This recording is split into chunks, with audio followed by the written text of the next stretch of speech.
Ang apat na magkakaibigan. Kwento ni Teacher Ted.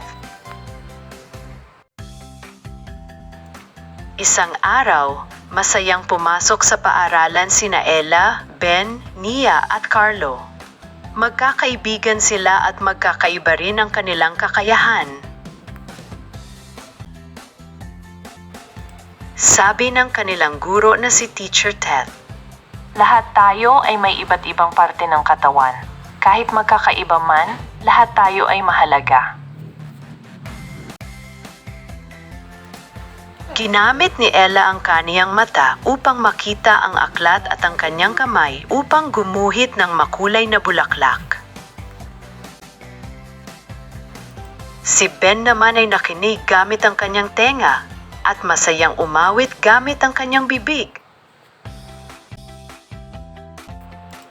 Hindi gaanong nakakakita si Mia kaya ginamit niya ang kanyang mga kamay upang hawakan ang malaking larawan para matuto. Gumagamit si Carlo ng wheelchair para makagalaw. Ginagamit niya ang kanyang mga kamay sa paglalaro at pagsulat kasama ang mga kaibigan.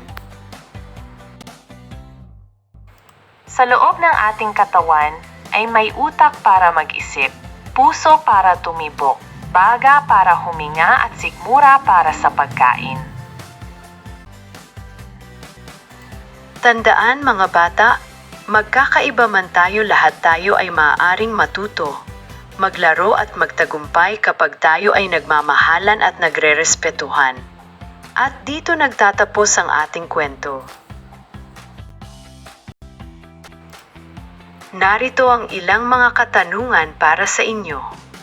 Alin ang ginamit ni Ella sa pagguhit at ano ang ginamit ni Ben sa pag-awit? Ituro mo nga ang tamang larawan.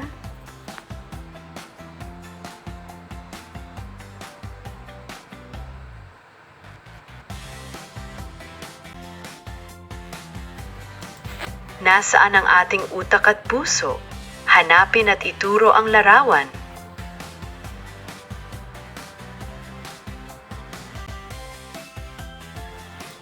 Ano-ano ang mga ginamit ni Mia at Carlo upang makasali sa klase? Ituro ito.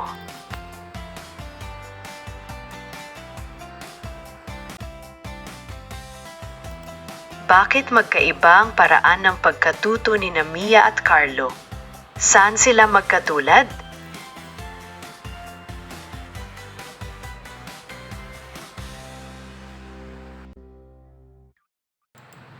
Kung mayroon kang kaklaseng gumagamit ng wheelchair o hindi makakita ng malinaw, paano mo siya tutulungan